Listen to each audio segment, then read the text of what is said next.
Hello students, कैसे हैं आप सब। बेटा, अगर आपका बिजनेस स्टैट्स का एक्सेल प्रैक्टिकल आने ही वाला है तो ये वीडियो आपके लिए है। इस वीडियो में हम डिस्कस करेंगे कैसे आप अपने सेमेस्टर फॉर बीकॉम ऑनर्स के अंदर गारंटीड 20 on 20 स्कोर कर सकते हो एक्सेल प्रैक्टिकल के अंदर। अब देखो, सबसे पहले तो ये फोकस करो कि बच्चों को दिक्कत कहाँ पे हो रही है। यूट्यूब पे वीडियोस तो बहुत सारी है, पर मैम एक स्ट्रक्चर्ड वे के अंदर कंटेंट मुझे मिल नहीं रहा कि मेरे को सिर्फ ये करना तो मेरा काम बन जाएगा। अब समझ नहीं आता वीडियो खोलने से पहले कि वो जो वीडियो है मेरे रेलिवेंट है या नहीं है, या फिर जिस चैनल को मैं फॉलो कर रहा हूँ क्या वो सारे टॉपिक पांचों के पांचों यूनिट के मुझे करवा रहे हैं या नहीं करवा रहे। तो इस चीज़ का सॉल्यूशन मैं आपको बताती हूँ। बेटा, आपको डिस्क्रिप्शन और कमेंट सेक्शन में एक लिंक मिलेगा। जैसे आप उस लिंक पे क्लिक करोगे आप आ जाओगे कहाँ पे, business stats excel practical course के ऊपर। अब बेटा, आपको ना इसके कंटेंट सेक्शन के अंदर जाना है। कंटेंट सेक्शन के अंदर आपकी यूनिट 1 से लेकर यूनिट 5 तक जितने भी टॉपिक्स है सारे के सारे जो एग्जामिनेशन में पूछे जाते हैं उनकी आपको वीडियोस यहाँ पे प्रोवाइड हो जाएंगी। और मैम, अगर आप ये पूछते हो कि मुझे इसकी प्रैक्टिस करनी है, ये देखो ये जो वर्कबुक है जो आपने बना रखी है, इसकी प्रैक्टिस कैसे करूँ मैं, तो बेटा आपको यहाँ पे नीचे एक्सेल फाइल लिंक जो है इसके अंदर आपको वर्कबुक प्रोवाइड हो जाएगी जिसके अंदर आप अपनी खुद से प्रैक्टिस कर सकते हो। ठीक है जी मैम, समझ में आ गया। अब बेटा, इसका प्राइस क्या है? प्राइस बहुत ही नॉमिनल है। अभी डिस्काउंटेड प्राइस पे लिमिटेड टाइम ऑफर के अंदर आपको ये पूरी की पूरी जो एक्सेल प्रैक्टिकल है जिसके अंदर आप 20 on 20 स्कोर कर सकते हो वो 99 रुपीज में आपको अवेल हो जाएगा। इसलिए रिक्वेस्ट है आपसे फटाफट से एनरोल कर लेना ताकि आप अपना बेस्ट ग्रेड स्कोर कर सको। इस वीडियो के आगे ही मैं आपको एक छोटा सा पार्ट अटैच करके दे दूंगी ताकि आप ये फिगर आउट कर पाओ कि देखो हम किस तरीके से आपको करवा रहे हैं। और आपके बेटा निश्चित A to Z हर चीज स्ट्रक्चर्ड वे के अंदर कंटेंट आपका पूरा कवर हो जाएगा। इसके बाहर आपको कुछ भी करने की रिक्वायरमेंट नहीं है। मैं प्रैक्टिस कैसे करूंगा, कहां से करूंगा, वो चीजें मैंने आपको बता दी। बेटा, आपको एक्सेल फाइल पे जैसे ही आप क्लिक करोगे आपकी उस पर्टिकुलर चैप्टर की उस पर्टिकुलर यूनिट की वर्कबुक खुल के आ जाएगी। आपको जस्ट उसके ऊपर अपना प्रैक्टिस करके चलना है। तो अगर आपको इनिशिएटिव अच्छा लगा है तो फटाफट से अपने आप को एनरोल कर लो, बिकॉज ये जो टाइम है, ये जो प्राइस आपका लिमिटेड टाइम ऑफर है, उसके बाद रिवाइज होकर आपके 149 के ऊपर ही आ जाएगा। ठीक है जी, ऑल द वेरी बेस्ट। चलो वीडियो को स्टार्ट करते हैं। आज हम अपना स्टार्ट करने जा रहे हैं बिज़नेस स्टैट्स का प्रैक्टिकल।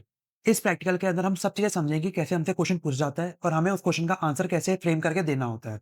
सबसे पहले हम समझते हैं कि इस प्रैक्टिकल की वेटेज कितनी होती है, मार्क्स वेटेज कितनी होती है।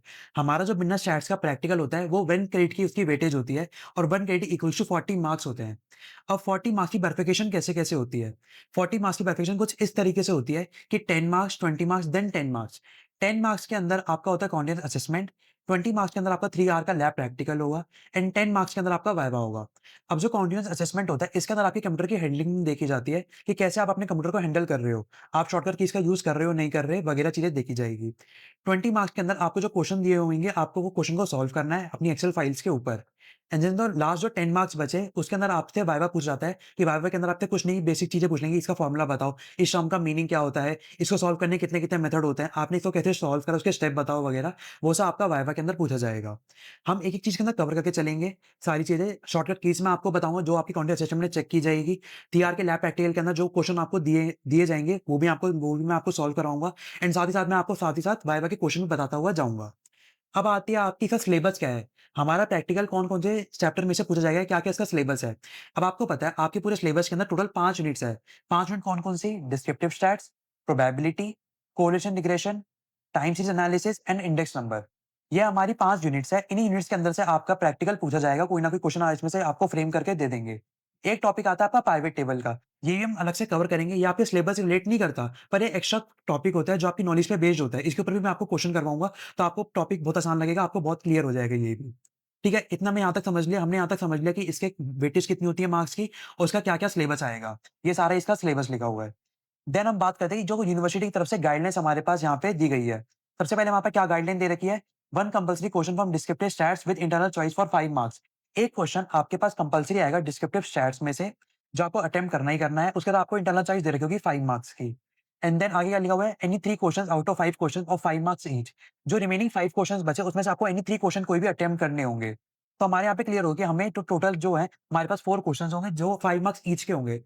तो एक क्वेश्चन 5 नंबर का, 4 क्वेश्चन हमें करने हैं, तो हमारे 20 मार्क्स यहाँ पे प्रॉपर बन जाएँगे। 10 + 20 + 10 ऐसे करके। उसके बाद क्या होगा, अब मैं आपको कुछ इंस्ट्रक्शंस देना चाहता हूँ कि कैसे-कैसे इस प्रैक्टिकल स्टार्ट करने से पहले मैं आपको कुछ बातें बता दूँ। अब क्या है, सबसे पहली इंस्ट्रक्शन क्या है, इस एक्सेल में जो आपको मैं क्वेश्चन कराऊँगा, इसको सॉल्व करने का कोई पर्टिकुलर फॉर्मेट या प्रेजेंटेशन नहीं है। आप अपने तरीके से भी क्वेश्चन को सॉल्व कर सकते हैं, पर जो मैं आपको तरीका बताऊँगा उसको भी फॉलो कर सकते हैं। बात दोनों की सेम ही रहेगी। कोई अलग से फॉर्मूला, मतलब एक तरह से कहने का मतलब ये कि यूनिवर्सिटी आपको कोई अलग से फॉर्मेट नहीं बताती कि आपको इसी फॉर्मेट के अंदर क्वेश्चन को सॉल्व करना है। सेकंड चीज़ है, try to solve by particular method given in question. अब क्वेश्चन के अंदर लिखा हुआ है कि आपको जो मीन निकालना है वो इस मेथड से निकालना है। अब आपको वो वाला मेथड नहीं आता और आप दूसरे मेथड से मीन निकाल रहे हो। आंसर दोनों से सेम ही आएगा अगर आप कोई भी मेथड यूज़ करो, पर आपने मेथड कोई दूसरा लगा दिया, तो हो सकता है कि आपको वहाँ पे मार्क्स ना मिले। आपको फोकस ये करना है कि आपको वो वाला मेथड आता हो जो क्वेश्चन के अंदर लिखा हो। अगर कुछ नहीं लिखा फिर तो आप किसी से भी कर सकते हो। पर जो मेथड लिखा हुआ है तो वो कंपल्सरी हो गया ना कि हमें उसी मेथड से सॉल्व करना है। तीसरी चीज़ ये है कि आपके कांसेप्ट स्ट्रॉन्ग होने चाहिए। आपको बेसिक चीज़ें क्लियर होनी चाहिए कि मीन क्या होता है, मीडियन क्या होता है, मोड क्या होता है। तब आपको और इसके अंदर मज़ा आएगा कि हाँ, कैसे-कैसे मुझे सब चीज़ें आपको सारी चीज़ें समझ में आ जाएगी ए टू ज़ेड। उसके बाद क्या होता है, चौथी चीज़ क्या आती है? You should have knowledge of formulas. आपको एक्सेल के फ़ॉर्मूला के साथ-साथ सब्जेक्ट के फ़ॉर्मूलाज़ की भी नॉलेज होनी चाहिए। अब क्या होता है, हर जगह एक्सेल का फ़ॉर्मूला यूज़ नहीं होता। कुछ जगह पे सब्जेक्ट के फ़ॉर्मूलाज़ भी यूज़ होते हैं। फॉर एग्ज़ाम्पल आगे जाके हम मोमेंट्स निकालेंगे, आगे जाके हम इंटर क्वार्टाइल लेंस निकालेंगे। तो वहाँ पे सब्जेक्ट का जो फ़ॉर्मूला सिखाया गया होगा वो वाला आपका यूज़ होगा। फिर अलग से उसका एक्सेल का फ़ॉर्मूला नहीं होता, तो आपको उसकी भी नॉलेज होनी चाहिए। उसके बाद क्या होता है, marks weightage can be changed depending upon college. अब यूनिवर्सिटी क्या कहती है कि मैं तो आपसे 4 क्वेश्चन पूछूँगी, जो 1 क्वेश्चन आपका 5 नंबर का होगा। अब कॉलेज वाले क्या कर सकते हैं, कॉलेज वाले कह देंगे कि नहीं, मैं तो आपसे 1 क्वेश्चन पूछूँगा 10 नंबर का, मतलब 2 क्वेश्चन पूछूँगा 20 नंबर के। यहाँ पे आपके 5 की जगह 10 मार्क्स कर देगी या 5 की जगह 4 मार्क्स कर देगी। ये कॉलेज पे डिपेंड होता है, उनकी डिस्कशन पे डिपेंड होता है कि वो आपसे कितने क्वेश्चन पूछे। सिंपल ऐसे कि वो जैसे मार्क्स चेंज कर दिए, वैसे वो क्वेश्चन चेंज कर सकती है। मार्क्स चेंज हो गए तो क्वेश्चन भी चेंज हो जाएँगे। अभी हमने क्या देखा कि 4 क्वेश्चन पूछे जाएँगे 5 मार्क्स के। वो ये बोल सकते हैं कि हम आपसे 5 क्वेश्चन पूछेंगे 4 मार्क्स ईच के। बात 20 मार्क्स की, टोटल हमारा 20 मार्क्स का ही लैब प्रैक्टिकल होगा ऐसे करके। पर वो ये है कि वो उसकी वेटेज चेंज कर सकते हैं अपने अकॉर्डिंग। उसके बाद क्या होगा, जो फाइल सेव करने की गाइडलाइंस होगी, आपको फाइल कैसे सेव करनी है, फाइल में आपको अपना नाम कैसे लिखना है, अपना रोल नंबर कैसे लिखना है वगैरह-वगैरह, वो आपको आपका एग्ज़ामिनर उस टाइम आपको वो बता देगा कि कैसे-कैसे आपको फाइल को सेव करना है। हम अपनी इस पूरे प्रैक्टिकल के अंदर सीखेंगे कि कैसे-कैसे हमें क्वेश्चन को सॉल्व करना है, क्या-क्या एक्सेल के फ़ॉर्मूलाज़ वगैरह होते हैं और क्या सब वाइवा में चीज़ें पूछी जाने वाली होती है। ठीक है? अब पूरे प्रैक्टिकल को स्टार्ट करने से पहले मैं आपको एक चीज़ बताना चाहता हूँ कि आप एक ऑप्शन होता है डाटा एनालिसिस टूल का, इसको आप इनेबल कर लो। हो सकता है कि आपके पास ऑलरेडी इनेबल हो सकता है आपके पास ऑलरेडी इनेबल ना हो। अब ये देखो, अगर हम डाटा पे जाएँगे, डाटा पे जाने के बाद देखो मेरे पास यहाँ पे डाटा एनालिसिस का एक ऑप्शन ऑलरेडी ऑन है। मैं इसको पहले ही ऑन करके रख लिया था। पर अब इसको आप अगर आपके पास ऑन नहीं है, तो आप इसको ऑन कैसे करोगे वो मैं आपको बताता हूँ। आप जाओगे यहाँ पे फाइल के ऊपर, फाइल पे चले गए सब बच्चे, उसके बाद आप जाओगे ऑप्शंस के ऊपर।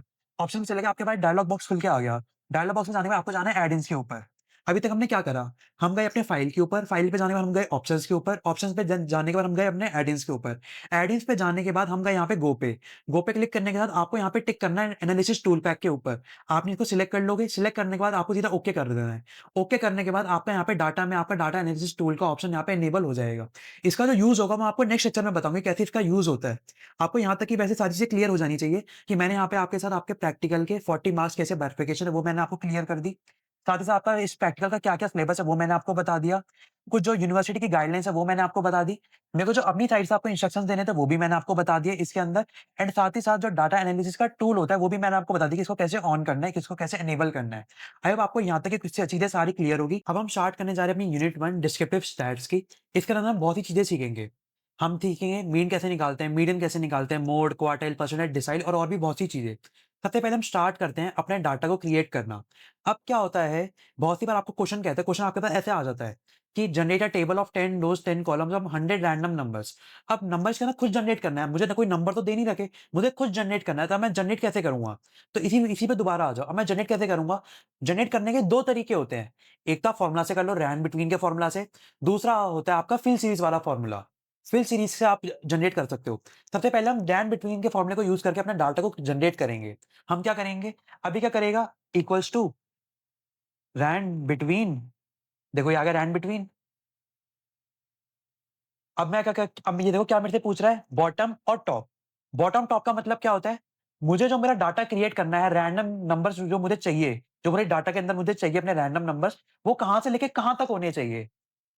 मतलब 500 से लेके 1000 तक होने चाहिए, 100 से लेके 200 तक होने चाहिए, उनके पीछे कोई रैंडम नंबर दे दो, कैसे दो? तो मैं यहाँ पे कर देता हूँ कि मुझे 1 से लेके 500 तक के रैंडम नंबर्स कुछ भी दे दो। तो एक क्या हो गया, 1 मेरा क्या हो गया, 1 मेरा यहाँ पे बॉटम हो गया कि सबसे कम कहाँ से स्टार्ट हो और सबसे ज़्यादा तक कहाँ तक जाए, मतलब 500 तक रैंडम नंबर चले जाए। तो मैंने एंटर कर दिया। तो इसने मेरे को रैंडम नंबर कोई भी दे दिया अपनी तरफ से, 487 नंबर भी दे दिया मेरे को। अब मैं क्या करूँगा, अब मैं इसको नीचे ड्रैग कर देता हूँ। मैंने इसको ड्रैग करा। अब आपने ध्यान दिया होगा, मुझे नंबर तो बहुत सारे चाहिए, मुझे तो ड्रैग तो करना था। पर क्या करा, इसने शुरुआत में 487 दिया था। अब इसने क्या कर दिया, इसने यहाँ पे मुझे 332 दे दिया। अब क्या होगा, आप इसको आगे जाके किसी फॉर्मूला में पुट करोगे ना इन रेंज को सिलेक्ट करके, तो वो आपकी रेंज को फिर से ऑल्टर कर देगा, यहाँ पे नंबर फिर से चेंज हो जाएगा। तो ये तो यहाँ पे इसका डिसएडवांटेज हो गया कि हमारी अगर रेंज को मतलब बार-बार जो हमारे नंबर है वो हमारे यहाँ पे वेरिएट हो करते जाएँगे। यहाँ पे हमारे जो नंबर है वो चेंज होते जाएँगे। तो इसका क्या तरीका है? देखो ये मैंने यहाँ पे लिख रखा है। सबसे पहले आप सेल को कॉपी करो एंड देन पेस्ट वैल्यूज़ कर दो। अब मैं चाहता हूँ कि भाई मेरे पास जो डाटा जनरेट होके आ गया ना ये यही का यही रहे। अब मैं कुछ भी अगर आगे फॉर्मूला वगैरह लगाऊँगा, जैसे मैं यहाँ पे मीडियन का फॉर्मूला लगाता हूँ। मैंने यहाँ पे मीडियन का फॉर्मूला लगाया ऐसे करके। तो देखो मैंने यहाँ पे एंटर दबाया, मीडियन निकल के आ गया, पर यहाँ पे देखो फिर से नंबर चेंज हो गया, ऐसे करके। तो इसका एक ही तरीका है, मैंने यहाँ पे इसको डिलीट कर देखो फिर से नंबर चेंज हो गया। इसका एक ही तरीका है, इसका क्या करेंगे, इस सेल पे क्लिक करेंगे, शिफ्ट कंट्रोल डाउन कीजिए, पूरा यहाँ पे मेरा डाटा सिलेक्ट हो गया। डाटा सिलेक्ट हो गया, डाटा सिलेक्ट होने के बाद मैं करूँगा कंट्रोल सी कॉपी करूँगा। कॉपी करने के बाद मैं करूँगा इस सेल पे क्लिक, फर्स्ट वाले सेल पे क्लिक करा, यहाँ पे नीचे एरो पे क्लिक करा जो पेज के नीचे आता है, उसके बाद मैंने यहाँ पे जाऊँगा, पेस्ट वैल्यूज़ में सबसे पहले वाला ऑप्शन पेस्ट वैल्यूज़, मैंने पे क्लिक कर दिया। ये एक ही बार चेंज होके रह जाएगा, अब आप कुछ भी कर लो। अब आप यहाँ पे लिखोगे इक्वल्स टू, अगर इसका मीन निकालोगे, ऐसे करके, या चलो मीडियन निकाल लेते हैं इसका।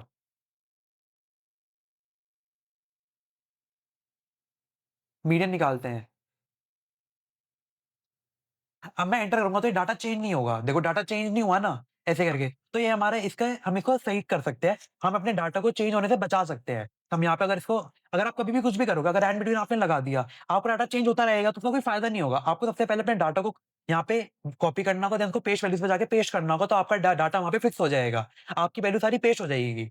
उसके बाद क्या करना है, अब हमें डाटा सेट 2 क्रिएट करना है। हमने डाटा सेट 1 तो क्रिएट कर लिया, अब हमें करना है data set 2 create. Data set 2 हमें क्या कहता है? Change of origin. ओरिजिन का मतलब क्या होता है? ओरिजिन का मतलब या तो प्लस या तो माइनस, या तो एडिशन या तो सब्ट्रैक्शन। तो मुझे अपने ओरिजिन को चेंज करना है 15 से, तो मैं क्या करूँगा? मैं यहाँ पे इक्वल्स टू मैंने ये वाला सेल सिलेक्ट करूँगा, प्लस का साइन करूँगा, एंटर प्लस का साइन इंसर्ट करूँगा, देन यहाँ पे लिखूँगा 15 और एंटर कर दूँगा। तो इसने क्या करा? इसने मेरे डाटा में 15 को ऐड कर दिया। चेंज ऑफ ओरिजिन का ये तो मतलब होता है कि आप अपने डाटा के अंदर 15 ऐड कर रहे हो। मतलब आप अपने डाटा के अंदर या तो ऐड कर रहे हो या सब्ट्रैक्ट कर रहे हो। मुझे भी बोला गया कि आप अपने ओरिजिन चेंज करो, मतलब एडिशन करो अपने ओरिजिन के अंदर, प्लस 15 करो, तो मैंने यहाँ पे प्लस 15 कर दिया। अब मैं क्या करूँगा? मैं यहाँ पे राइट बॉटम पे आऊँगा, ये प्लस का साइन आ गया, इसको मैं नीचे ड्रैग कर दूँगा, तो मेरे को देखो यहाँ पे मेरे सारे नंबर आ जाएँगे। ये इसका तरीका है। एक तो ये तरीका होगा। अब ये अगर मुझे ये तरीका इस्तेमाल नहीं करना, तो दूसरा तरीका क्या है? मैं यहाँ पे क्या करूँगा? मैं यहाँ पे डबल टैप कर दूँगा। डबल टैप करने से मेरे भी फिर से नंबर आ जाएँगे। एक तरीका क्या होगा कि यहाँ पे जब प्लस साइन आता है, तो प्लस साइन को मैंने यहाँ पे ड्रैग कर दिया पूरा नीचे तक, तो मेरे नंबर्स आ गए। और दूसरा क्या है कि मैंने यहाँ पे जब प्लस आया था, मैंने डबल टैप कर दिया यहाँ पे, डबल क्लिक कर दिया माउस से, तो मेरे यहाँ पे सारे नंबर्स ऑटोमैटिकली यहाँ पे आ गए। इसके अंदर अब देखो, हर नंबर के पीछे 15 प्लस होके रखा प्लस हुआ हुआ होगा। हर नंबर के पीछे देखो 15 प्लस हुआ हुआ है, देखो ऊपर देखो, A12 प्लस 15, नीचे वाले पे आओगे तो A13 प्लस 15, A14 प्लस 15, इन सब में 15 प्लस हो गया। तो चेंज ऑफ ओरिजिन का आपको मतलब समझ में आ गया। अब आता है आपका चेंज ऑफ स्कोप।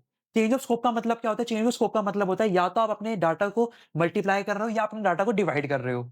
या तो मल्टीप्लाई कर रहे हो या अपने डाटा को डिवाइड कर रहे हो। तो मैंने यहाँ पे क्या लिखा है कि मुझे अपने डाटा में मल्टीप्लाई करना है 15 से। तो मैं क्या करूँगा?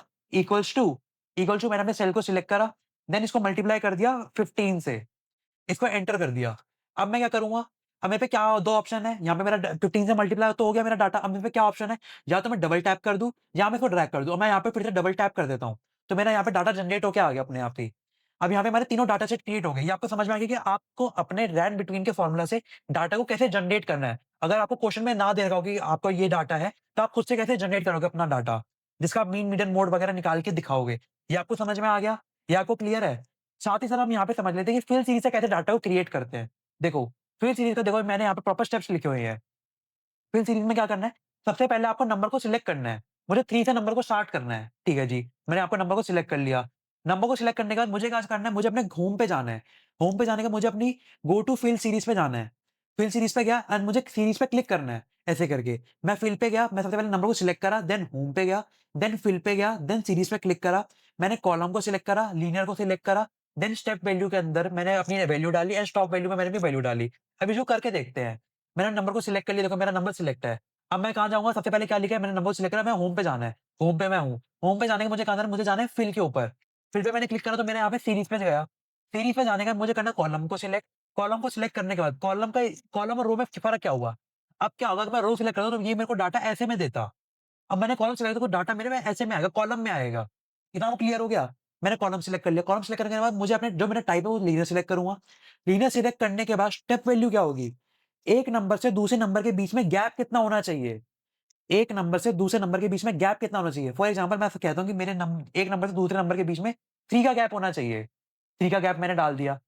लास्ट वैल्यू कहाँ तक जाना चाहिए? कहाँ तक आपकी लास्ट वैल्यू कौन-सी आपकी एंड वैल्यू होनी चाहिए? मेरी यहाँ पे एंड वैल्यू होनी चाहिए 30।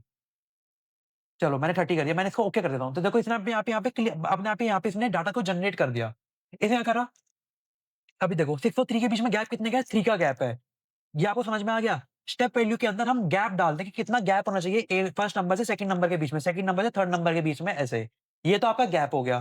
उसके बाद स्टॉप वैल्यू एंड कहाँ तक होना चाहिए? एंड तक कहाँ तक जाना चाहिए? तो 30 तक जाना चाहिए। अगर यहाँ पे 33 डालो 33 आ जाता, 60 डालो 60 आ जाता, 60 तक यहाँ पे क्रिएट कर देता ऐसे करके, तो अपने आप ही क्रिएट कर लेता। तो हमने यहाँ पे डाटा क्रिएशन के 2 मेथड देख लिए। एक तो रैंड बिटवीन, एक फिल सीरीज़। रैंड बिटवीन में हमने रैंड बिटवीन के फॉर्मूला से जनरेट करके करा। फिल सीरीज़ में हमने यहाँ पे ये पूरे मैंने स्टेप्स लिखे हैं, इसके इन स्टेप्स की मदद से हमने यहाँ पे फिल सीरीज़ में क्रिएट करा। इतना वो समझ में आ गया। अब हम आते हैं अपने मेन उस पे कि हम इसका मीन, मीडियन, मोड वगैरह कैसे निकालेंगे। अब आप देखो, मेरे पास यहाँ पे मेरे को क्या-क्या निकालना है, मीन निकालना है, मीडियन निकालना है, मोड निकालना है, क्वार्टाइल निकालना है, 1, 2, 3 कुछ परसेंटाइल निकालनी है, कुछ डेसाइल निकाल ली है, ऐसे करके। अब ये सब निकालने के लिए भी 2 मेथड होते हैं। Mean, median, mode, quartile, percentile या तो आप फॉर्मूला से निकाल लो या आप डिस्क्रिप्टिव स्टैट्स मतलब डाटा एनालिसिस टूल की मदद से निकालो। इंट्रोडक्शन वाली क्लास में मैंने आपको क्या बताया था, मैंने आपको एक ऑप्शन ऑन करवाया था डाटा एनालिसिस टूल का। ये देखो, ये डाटा एनालिसिस टूल का। तो मेरे पास 2 मेथड होते हैं, या तो मैं ये जो है जितना भी मेरे को अपने जो रिक्वायरमेंट्स हैं वो मैं अपनी फॉर्मूला के उससे निकाल लूँ या मैं अपनी टूल की मदद से निकाल लूँ, तो हम दोनों सीखेंगे। सबसे पहले हम सीखेंगे फॉर्मूला की मदद से कैसे निकालते हैं। अब जब भी हमें मीन निकालना होता है, तो मीन का क्या फॉर्मूला होता है? एवरेज। मीन कैसे निकलता है? एवरेज का फॉर्मूला से। तो हम क्या करेंगे? इक्वल्स टू एवरेज हमने लिखा, ब्रैकेट को करा ओपन। ब्रैकेट ओपन करने के बाद अब मुझे अपने डाटा को सिलेक्ट करना है। मेरा डाटा सेट 1 का मुझे अपना मीन निकालना है। तो मैं करूँगा इस सेल पे क्लिक करूँगा, शिफ्ट कंट्रोल डाउन की करूँगा तो मेरा पूरा डाटा सिलेक्ट हो गया। अब मैं क्या करूँगा, अब मैं अपने शिफ्ट और ब्रैकेट क्लोज़ को एंटर कर दूँगा तो मेरा ब्रैकेट क्लोज़ हो जाएगा यहाँ पे। अब मैं कर दूँगा एंटर, तो मेरा यहाँ पे इसका मीन निकल के आ गया। इतना आपको क्लियर हो गया मेरा यहाँ पे मीन निकल के आ गया।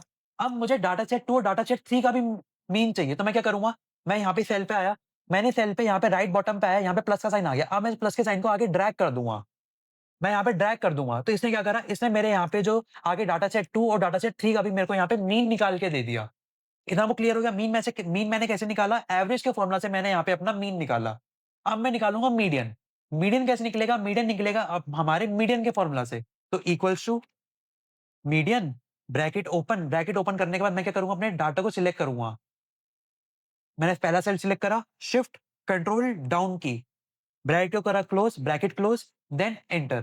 तो मेरा यहाँ पे मीडियन निकल के आ गया। अब सिमिलरली अगर मुझे डाटा सेट 2, डाटा सेट 3 का भी निकालना है, तो मैं क्या करूँगा, यहाँ पे मैं राइट बॉटम पे आऊँगा, प्लस का साइन आएगा, इसको मैं आगे ड्रैग कर दूँगा।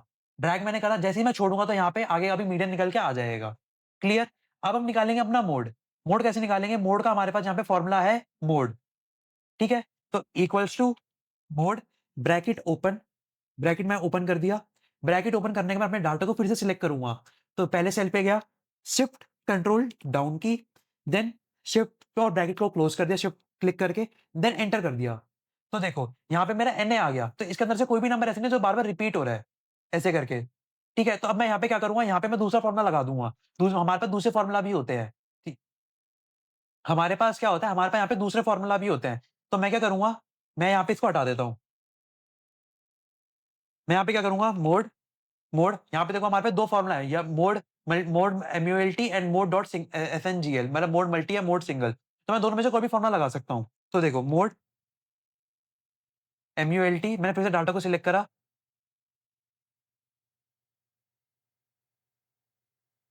ब्रैकेट ओपन करा, इसको एंटर करा, तो फिर भी कुछ नहीं आ रहा। तो इससे हमें क्या पता चलता है?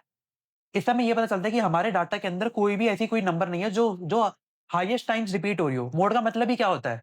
मोड का मतलब ही क्या होता है? आप कोई भी फ़ॉर्मूला लगाओगे इसमें मोड आएगा ही नहीं। क्यों नहीं आएगा? क्योंकि इस डाटा के अंदर आपका एक भी नंबर रिपीट नहीं हो रहा। अगर आप ध्यान से देखो, आप ओरिजिन और स्कोप को भूल ही जाओ। ओरिजिन स्कोप तो इसी पे तो डिपेंड करता है। इसमें कोई भी नंबर दिख लो, आपको कोई भी नंबर रिपीट नहीं करेगा। क्या आपको कोई ऐसा नंबर दिख रहा है जो आपका यहाँ पे रिपीट कर रहा हो? नहीं कर रहा ना, तो इसलिए यहाँ पे मोड भी नहीं आया। तो इस वजह से यहाँ पे एनए आ गया। तो इतना हमें क्लियर हो गया। अगर हम इसको आगे भी करेंगे तो आगे वाले सेल्स में भी एनए आ जाएगा। इतना आपको क्लियर हो गया कि एनए आ गया यहाँ पे। तो यहाँ पे इसको छोड़ो, मल्ट को हटा देते हैं। यहाँ पे सिंपल मोड का फॉर्मूला ही लगा के रखते हैं। यहाँ पे ब्रैकेट हट गया मेरे से। देखो, तो यहाँ पे मोड मोड नहीं आया। इससे आपको पता चल गया मोड क्यों नहीं निकल के आया। क्योंकि इस मेरे डाटा के अंदर कोई भी ऐसा नंबर नहीं है जो रिपीट हो रहा हो। मोड क्या होता है? मोड आपकी फ्रीक्वेंसी तो होती है कि हाईएस्ट नंबर ऑफ टाइम्स कितनी वो फ्रीक्वेंसी है उसकी, एक नंबर कितनी बार रिपीट हो रहा है। जो जो नंबर सबसे ज़्यादा बार रिपीट हो रहा था वो नंबर यहाँ पे आ जाता है, ऐसे करके। अब यहाँ पे कोई भी नंबर ऐसा नहीं है जो यहाँ पे रिपीट हो रहा है, तो यहाँ पे एन आ गया कि कोई भी मोड नहीं है यहाँ पे। इतना आपको क्लियर हो गया? इतना आपको क्लियर हो गया? सिंपली आप मोड के फॉर्मूला से यहाँ पे निकाल देना। उसके बाद अब आप आ जाओ क्वार्टाइल 1, मतलब अब हम निकालेंगे यहाँ पे क्वार्टाइल। क्वार्टाइल हमारे पास कितने होते हैं? हमारे पास यहाँ पे 3 क्वार्टाइल होता है। अगर आपसे पूछे जाए कि कितने क्वार्टाइल होते हैं? क्वार्टाइल हमेशा हमारे पास 3 होते हैं। 4 कभी भी क्वार्टाइल नहीं होते, क्वार्टाइल हमेशा 3 होते हैं। इतना आपको समझ में आएगा, क्वार्टाइल हमेशा 3 होते हैं। उसके बाद हमें निकालना है अब आपके 3 क्वार्टाइल कौन-कौन से होते हैं? Q1, Q2, Q3। Q1, Q2, Q3। Q1 को क्या बोलते हैं? लोअर क्वार्टाइल और बॉटम 25% भी कहते हैं। Q2 को मीडियन भी कहते हैं और Q3 को अपर क्वार्टाइल भी कहते हैं। इतना आपको क्लियर हो गया कि तीनों को क्या-क्या कहते हैं? Q1 को लोअर क्वार्टाइल, Q2 को मीडियन और Q3 को अपर क्वार्टाइल। अब इसमें क्वार्टाइल निकालेंगे कैसे? क्वार्टाइल निकलता है क्वार्टाइल के फॉर्मूला से। तो हम क्या करेंगे? इक्वल्स टू क्वार्टाइल लिखा, ब्रैकेट को करा ओपन। ओपन करने के बाद अब हम करेंगे अपनी डाटा रेंज को सिलेक्ट। अरे का मतलब जो यहाँ पे लिखा हुआ है अरे, तो इसका मतलब हमें डाटा को सिलेक्ट करना है। तो डाटा यहाँ पे सेल सिलेक्ट करा, शिफ्ट कंट्रोल डाउन की। अब हम क्या करेंगे? हम लगाएंगे यहाँ पे कॉमा। कॉमा लगाने के बाद ये कह रहे हैं कि आपको क्वार्टाइल 0 निकालना है, 1 निकालना है, 2 निकालना है, 3 निकालना है, 4 निकालना है। आपको कौन सा क्वार्टाइल निकालना है? तो मुझे क्वार्टाइल 1 निकालना है, तो मैं यहाँ पे 1 लिख दूंगा। 1 लिखने के बाद मैं करूँगा ब्रैकेट को क्लोज, देन इसको कर दूँगा एंटर। तो यहाँ पे मेरा क्वार्टाइल 1 निकल के आ गया। मतलब मेरे बॉटम 25% यहाँ पे मेरे निकल के आ गया। इतना आपको क्लियर हो गया? अगर मैं इसको आगे ड्रैग ऑन कर दूँगा, आगे ड्रैग ऑन करने से क्या होगा? मेरे आगे के क्वार्टाइल्स भी निकल के आ जाएँगे, आगे वाले डाटा सेट के, डाटा सेट 2 का भी, डाटा सेट 3 का भी। अब मुझे Q2 निकालना है, Q2 मतलब मीडियन निकालना है, तो मीडियन कैसे निकलेगा? मीडियन निकालने के लिए मतलब ऊपर तो हमने मीडियन निकाला था, पर हमें Q2 को मीडियन भी कहते हैं, तो हमें क्वार्टाइल वाला मीडियन निकालना है। तो इक्वल्स टू क्वार्टाइल, ब्रैकेट को करा ओपन, ओपन करने के बाद मैं अपने डाटा को सिलेक्ट करूँगा, सिलेक्ट करा, शिफ्ट कंट्रोल डाउन की, कॉमा लगाया, कॉमा लगाने के बाद मुझे Q2 निकालना है, तो मैं यहाँ पे 2 लिख दूँगा। ब्रैकेट को करूँगा क्लोज़, इसको कर दूँगा एंटर। तो देखो, यहाँ पे मेरा मैच भी हो गया। Q2 मेरा क्या होता है? Q2 मेरा मीडियन भी होता है। तो 264 यहाँ भी आ रहा है और 264 यहाँ भी आ रहा है। तो मेरा यहाँ पे मैच भी हो गया कि ऊपर जो मैंने निकाला वो भी सही है और जो नीचे निकाला वो भी मेरा सही है। ऐसे करके। अब मैं इसको आगे कर दूँगा ड्रैग। ड्रैग करने से क्या होगा? मेरे यहाँ पे आगे के भी यहाँ पे मेरे निकल के आ जाएँगे Q2, क्वार्टाइल 2 निकल के आ जाएगा मेरा। अब मैं क्या निकालूँगा? क्वार्टाइल 3। क्वार्टाइल 3 कैसे निकलेगा? इक्वल्स टू वही बिल्कुल सेम, क्वार्टाइल ब्रैकेट ओपन, मैं अपने डाटा को सिलेक्ट करूँगा, शिफ्ट कंट्रोल डाउन की, उसके बाद मैं लगाऊँगा कॉमा, कॉमा लगाने के बाद मुझे क्या निकालना है? मुझे अपना Q3 निकालना है। मैं यहाँ पे 3 लिखूँगा, शिफ्ट और ब्रैकेट क्लोज़ करूँगा और इसको कर दूँगा एंटर। तो मेरा यहाँ पे Q3 निकल के आ गया, मतलब अपर क्वार्टाइल मेरा यहाँ पे निकल के आ गया। अब मैं इसको जब आगे ड्रैग कर दूँगा, ड्रैग करने से मेरे आगे के Q3 भी निकल के आ जाएँगे, आगे के मेरे क्वार्टाइल निकल के आ जाएँगे। क्वार्टाइल आपको समझ में आ गए? कोई भी अगर वाइवा में आपसे पूछे क्वार्टाइल क्वार्टाइल कितने होते हैं? तो क्वार्टाइल सिर्फ 3 ही होते हैं। क्वार्टाइल सिर्फ 3 ही होते हैं। इतना समझ गए? अगर आपको क्यों 0 निकालना होता है, आपको देखो, अगर मैं आपको यहाँ पे बताऊँ, मैं नॉर्मली यहाँ पे कोई भी डाटा सिलेक्ट कर लेता हूँ ऐसे करके। देखो, आपसे यहाँ पे 0, 1, 2, 3, 4 पूछ रहा है ऐसे करके। 0, 1, 2, 3, 4 तो इसमें क्या है 0 मतलब सबसे छोटी वैल्यू इस पूरे डाटा के अंदर क्या है? 4 मतलब सबसे मैक्सिमम वैल्यू क्या है तो वो उसको डिनोट करता है। ये प्रॉपर क्वार्टाइल नहीं है, एक्सेल हमारी मदद करने के लिए यहाँ पे 0 और 4 भी डाल रखा है। वरना हमारे जो मेन क्वार्टाइल है वो 3 ही क्वार्टाइल होते हैं Q1, Q2, Q3। इतना आपको क्लियर हो गया? ठीक है, अब हम आगे चलते हैं। आगे हमारा क्या आता है? आगे हमारे पे आता है परसेंटाइल। परसेंटाइल में क्या होता है? अब आपसे कोई पूछे कि टोटल नंबर ऑफ परसेंटाइल्स कितने होते हैं? तो टोटल नंबर ऑफ परसेंटाइल्स 99 होते हैं। टोटल नंबर ऑफ परसेंटाइल 99 होते हैं। 100 नहीं होते कभी भी, 99 परसेंटाइल्स होते हैं। इतना आपको क्लियर हो गया? अब हमें परसेंटाइल के फॉर्मूला से यहाँ पे अपनी परसेंटाइल्स निकालनी है। अब क्या है कि मुझे यहाँ पे परसेंटाइल निकालनी है 41 और परसेंटाइल निकालनी है 62। मतलब 41th परसेंटाइल निकालनी है और 62th परसेंटाइल निकालनी है। मैं निकालूँगा कैसे? कैसे कंप्यूट करूँगा? कैसे इसको निकालूँगा? इक्वल्स टू मैं क्या फॉर्मूला लगाऊँगा परसेंटाइल का। परसेंटाइल का मैंने फॉर्मूला लगाया, मैंने ब्रैकेट को ओपन करा। ओपन करने के बाद मैं फिर से अपने डाटा को सिलेक्ट करूँगा। मेरा डाटा कहाँ गया? डाटा सेट 1 ये देखो, ये रहा मेरा data set 1। Shift control down कीजिए, मैंने डाटा सिलेक्ट करा, कॉमा लगाया। कॉमा लगाने के बाद अभी के माँग रहा है कि के की वैल्यू यहाँ पे डालो। अब के क्या होता है? के आप आपको यहाँ पे अब यहाँ पे आप क्या करोगे? यहाँ पे आप लिखोगे 41 डिवाइडेड बाय 100। 41 डिवाइडेड बाय 100 लिखा, आपने ब्रैकेट को कर दिया क्लोज़। आपको यहाँ पे 100 की टर्म्स में देना है, मतलब पॉइंट की टर्म्स में देना है। या तो आप 41 बाय 100 लिख दो या 0.41 लिख दो, बात एक ही है। या तो आप 41 बाय 100 लिख दो या 0.41 लिख दो, बात एक ही है। तो के आपका ऐसे डिनोट होता है इसके अंदर। ये आपको समझ में आ गया? अब मैं इसको कर दूँगा एंटर, तो मेरी यहाँ पे 41 परसेंटाइल निकल के आ गई। अगर मैं इसको आगे ड्रैग ऑन कर दूँगा, तो मेरी आगे की सेल्स की भी निकल के आ जाएगी, आगे की भी डाटा सेट की निकल के आ जाएगी। अब 62th परसेंटाइल मेरे को निकालनी है, तो मैं क्या करूँगा? Equals to percentile bracket open, मैं अपने डाटा को सिलेक्ट करूँगा। डाटा मैंने शिफ्ट कंट्रोल डाउन के सिलेक्ट करा, कॉमा लगाया, कॉमा लगाने के बाद मैं क्या करूँगा? अब मेरे को 62th निकालनी है, तो मैं क्या लिखूँगा? 0.62 ब्रैकेट को करा क्लोज़। ऊपर वाले में मैंने क्या करा था? 41 डिवाइड बाय 100। के क्या होता है? के मेरा हंड्रेड्स की टर्म्स में आता है, तो 41 बाय 100 लिख दिया मैंने। ऊपर वाले में मैंने 41 बाय 100 लिखा, नीचे वाले में मैंने क्या लिखा? 0.62 लिख दिया। अगर आप 41 डिवाइड बाय 100 करोगे या 62 डिवाइड बाय 100 करोगे, तो 0.41 या 0.62 ही आएगा। बात एक ही है। दोनों तरीके से आप करके दिखा सकते हो, कोई कोई दिक्कत नहीं है उसके अंदर। मैंने आपको दोनों तरीके बता दिए। या तो अगर आप क्या है, यहाँ पे मैंने 0.62 लिखा, आप ऐसे भी कर सकते हो, या आप 62 डिवाइड बाय 100 भी लिख देते, तो भी कुछ नहीं होता, तो भी आंसर सेम ही आता। तो मैं इसको एंटर कर देता हूँ। तो मेरे यहाँ पे 62th परसेंटाइल निकल के आ गई। अब मैं इसको आगे ड्रैग ऑन कर दूँगा। ड्रैग ऑन करके मेरी आगे की भी यहाँ पे निकल के आ गई परसेंटाइल। अब आ जाओ डिसाइल के ऊपर। परसेंटाइल आपको निकालनी आ गई। यहाँ परसेंटाइल कैसे निकालते हैं? डेसाइल कितने होते हैं? अब क्या होता है, डेसाइल कभी भी टोटल नंबर ऑफ डेसाइल हमेशा यहाँ पे 10 नहीं होते, यहाँ पे हमेशा 9 होते हैं। मैंने गलत लिखा हुआ है। टोटल नंबर ऑफ डेसाइल आपके 9 होते हैं, ऐसे करके। टोटल नंबर ऑफ डेसाइल कितने होते हैं? D1, D2, D3, D4, D5, D6, D7। Extreme तो काउंट करते ही नहीं ना, एक्सट्रीम कभी भी काउंट करते ही नहीं है। टोटल नंबर ऑफ डेसाइल आपके 9 होते हैं। आपने यहाँ पे 9 लिख लिया। उसके बाद तो डेसाइल का अपना फॉर्मूला कुछ नहीं होता। डेसाइल का परसेंटाइल वाला ही फॉर्मूला होता है। डेसाइल का परसेंटाइल वाली फॉर्मूला होता है। इसको कैसे पुट इन करेंगे? इक्वल्स टू परसेंटाइल, परसेंटाइल हमने लिखा। परसेंटाइल लिखने के बाद अब हमें डाटा को सिलेक्ट करेंगे। डाटा को देखो हमने सिलेक्ट कर लिया ऐसे। सिलेक्ट करने के बाद कॉमा लगाया। अब ऊपर क्या करते थे? ऊपर हम जो भी हमें निकालना होता था उसको हम डिवाइड करते थे 100 से। अब हम नीचे वाले में क्या करेंगे? डिसाइल के समय पे हम नंबर लिखेंगे और नंबर को डिवाइड करेंगे 10 से। परसेंटाइल हमेशा 100 के रिस्पेक्ट में होती है, डिसाइल हमेशा 10 के रिस्पेक्ट में होगी। तो हम क्या लिखेंगे? 4 डिवाइड बाय 10। या तो आप 0.4 लिख लेते या 4 डिवाइड बाय 10, बात एक ही है। तो शिफ्ट से हमने ब्रैकेट को क्लोज करा और इसको कर दिया एंटर। तो यहाँ पे आपका देखो आपका यहाँ पे डिसाइल निकल के आ गया, 4 डिसाइल निकल के आ गई, मतलब आपका D4 निकल के आ गया। ये आपको समझ में आ गया? हमने आगे इसको डायगोनल करके आगे के भी निकाल लिए। अब सिमिलरली 6 डिसाइल 6 निकालना है, 6 डिसाइल निकालना है। तो वही फॉर्मूला लगेगा, परसेंटाइल ब्रैकेट को ओपन, अपने डाटा को सिलेक्ट करा, कॉमा लगाया, कॉमा लगाने के बाद 0.6, 6 बाय 10 या 0.6, बात तो एक ही है। मैंने दोनों तरीके से आपको करके दिखा दिया। ब्रैकेट को करेंगे क्लोज और इसको कर देंगे एंटर। तो हमारे यहाँ पे 6 डेसाइल भी निकल के आ गया, 6 डेसाइल। अब इसको आगे ड्रैग ऑन कर देंगे तो हमारा यहाँ पे ये आ गया। इतना आपको समझ में आ गया कि ये कैसे करा हमने? ये पूरा कि मीन कैसे निकाला, मीडियन कैसे निकाला, मोड Q1, Q2, Q3 इनको क्या-क्या कहते हैं? इसको मीडियन कहते हैं, इसको अपर क्वार्टाइल, इसको लोअर क्वार्टाइल। ये बॉटम 25% डिनोट करता है। ये कैसे निकाला? उसके प्रॉपर मैंने फॉर्मुलाज लिखे हुए हैं। ये आपको सारी चीजें वाइवा में पूछी जाती है कि बताओ मीन का फॉर्मूला क्या होता है, मीडियन का फॉर्मूला क्या होता है, मोड का फॉर्मूला क्या होता है, Q2 को क्या कहते हैं, परसेंटाइल कैसे-कैसे निकाले जा सकते हैं। एक तो मैंने 41/100 करा, एक या तो मैं 0.41 भी कर सकता था। डिसाइल में किससे डिवाइड होता है? 10 से डिवाइड होता है, ऐसे करके। कितने नंबर ऑफ डिसाइल होते हैं, कितने नंबर ऑफ परसेंटाइल होते हैं, कितने नंबर ऑफ क्वार्टाइल होते हैं, ये सब आपसे पूछे जाते हैं।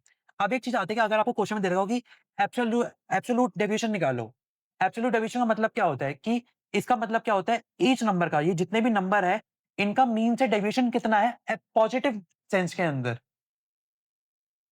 ये जितने भी नंबर दे रखे हैं जैसे 55, 9, 194, 68, ये मीन वाले इस नंबर से कितनी दूर है? ये ईच नंबर अपने मीन से कितनी दूर है, उसका पॉजिटिव में आंसर बताओ मुझे। तो उसको वो कहलाता है एब्सोल्यूट डेविएशन। उसका फॉर्मूला क्या होता है? उसका फॉर्मूला होता है एबीएस, मतलब एब्स ब्रैकेट में नंबर माइनस मीन। अब इसको करेंगे कैसे? मैं क्या करूंगा, यहाँ पे लिखूंगा इक्वल्स टू करने के बाद एबीएस, एबीएस कर लिया मैंने। एबीएस करने के बाद ब्रैकेट को करा ओपन, ओपन करने के बाद मैंने यहाँ पे अपने नंबर को सिलेक्ट कर लिया। करने के बाद मैंने यहाँ पे करा माइनस, माइनस करने के बाद मैंने मीन को सिलेक्ट कर लिया। अब मीन क्या? अब मीन को कर दूंगा मैं यहाँ पे फिक्स। फिक्स कैसे करते हैं? फिक्स करते हैं F4 क्लिक करके। किसी-किसी लैपटॉप कंप्यूटर में क्या होता है, या तो F4 से डायरेक्ट हो जाता है या फंक्शन प्लस F4 पे क्लिक करने से होता है। तो मैंने यहाँ पे इसको फिक्स कर दिया है। वो आप देखना कि आपके लैपटॉप कंप्यूटर में किससे हो रहा है। या तो आपके लैपटॉप कंप्यूटर में F4 से होगा, डायरेक्ट F4 पे क्लिक करके, या फंक्शन प्लस F4 करके होगा। मैंने यहाँ पे फिक्स कर दिया। अब मैं ब्रैकेट को कर दूँगा ओपन। तो इसको मैंने क्या कमांड दी कि जो मेरा ये नंबर है, मैंने ऐप्स का फॉर्मूला लगाया, जो मेरा नंबर है ये 55, ये इस वाले मीन से कितनी दूर है, और मीन को मैंने फिक्स कर दिया। अब जब भी मैं इसको एंटर करके आगे ड्रैग ऑन करूँगा ना, आगे वाले सेल्स का एब्सोल्यूट डेविएशन निकालने के लिए, तो मेरा मीन यहाँ पे डेविएट नहीं होगा, मीन यहाँ पे चेंज नहीं होगा, मीन मेरा फिक्स हो जाएगा। मैंने इसको फिक्स कर दिया डॉलर साइन लगा के, F4 दबा के मेरे डॉलर साइन लग गए, वो मैंने फिक्स कर दिया। फिक्स करने से क्या होगा, अभी आगे के सेल में वो चेंज नहीं होगा। मेरा जो भी चेंज होगा वो क्या होगा, मेरा ये ए का जो कॉलम होगा वो मेरा चेंज होगा। अगले वाले में A12 आ जाएगा इसके अंदर, फिर A13 आ जाएगा, A14 आ जाएगा, ऐसे आ जाएगा। अब मैं इसको कर देता हूँ एंटर। तो देखो ये पॉजिटिव में आ गया, ये पॉजिटिव में आ गया। अब मैं क्या करूँगा, अब मैं इसको कर दूँगा, अब मैं इसको आगे ड्रैग ऑन करता हूँ। ड्रैग ऑन करा तो देखो यहाँ पे मेरे सारे एब्सोल्यूट डेविएशन आ गए। ये मेरे सारे एब्सोल्यूट डेविएशन आ गए। अब ये देखो, अब क्या है, इसमें मैंने यहाँ पे ये फिक्स करा था J9 था ये, मैंने इसको फिक्स कर रखा था और यहाँ पे A11 है। अगर मैं अगले वाले सेल पे आऊँगा, अगले वाले सेल में क्या, अगले वाले सेल में A12 हो गया यहाँ पे। ये तो मेरा चेंज हो रहा है क्योंकि ये तो चेंज होना ही है क्योंकि मुझे अगले वाले नंबर से चाहिए अब उसका एब्सोल्यूट डेविएशन। पर मीन को मैंने फिक्स कर दिया था। फिक्स आपको समझ में आ जाना चाहिए कि फिक्स मैंने क्यों करा यहाँ पे, कि भाई मेरे ही फॉर्मूले के अंदर ये चीज़ फिक्स रहेगी, ये चीज़ नहीं हिलेगी। तू बस अब इस वाले जो कॉलम है इसमें अगला-अगला नंबर लेता रहियो। Next number, next number, next number लेता रहिए और यहाँ पे मीन मेरा वही चलता रहेगा। इतना आपको क्लियर हो गया? अब मैं क्या करूँगा, अब मैं यहाँ पे अगले वाले पे आ जाऊँगा। अगले वाले में मैं क्या करूँगा, इक्वल्स टू करूँगा, फिर से मैं लगाऊँगा एबीएस, ब्रैकेट करूँगा ओपन, मैं अपने करूँगा नंबर को सिलेक्ट, यहाँ पे करूँगा माइनस, इसके मीन को सिलेक्ट करूँगा डाटा सेट 2 के, उसके इसको F4 से फिक्स कर लूँगा, ब्रैकेट को क्लोज़ करूँगा, ब्रैकेट क्लोज़ करने के बाद मैं कर दूँगा यहाँ पे एंटर। एंटर करने के बाद यहाँ पे मेरा आंसर आ गया, इसको मैं आगे ड्रैग ऑन कर दूँगा। ये ठीक है, हमारा डाटा सेट 2 का भी यहाँ पे एब्सोल्यूट डेविएशन आ गया। डाटा सेट 3 का कैसे निकालेंगे? इक्वल्स टू, उसके बाद मैंने नंबर को सिलेक्ट करा, सॉरी, यहाँ पे देखो, यहाँ पे हमने क्या करा, हमने सबसे पहले एब्स का फॉर्मूला लगाना है, तो एबीएस, नंबर हमें बाद में सिलेक्ट करना है, तो हमने यहाँ पे एब्स का फॉर्मूला लगा लिया, ब्रैकेट ओपन कर दिया, उसके बाद हमने अपने नंबर को सिलेक्ट कर लिया। माइनस क्या करेंगे, इसके अंदर से मीन, तो मीन सिलेक्ट कर लिया, मीन को यहाँ पे हम कर देंगे फिक्स, फिक्स करने के बाद ब्रैकेट को कर देंगे क्लोज़ और कर देंगे एंटर। उसके बाद मैं यहाँ पे क्या करूँगा, मैं यहाँ पे डबल टैप कर दूँगा।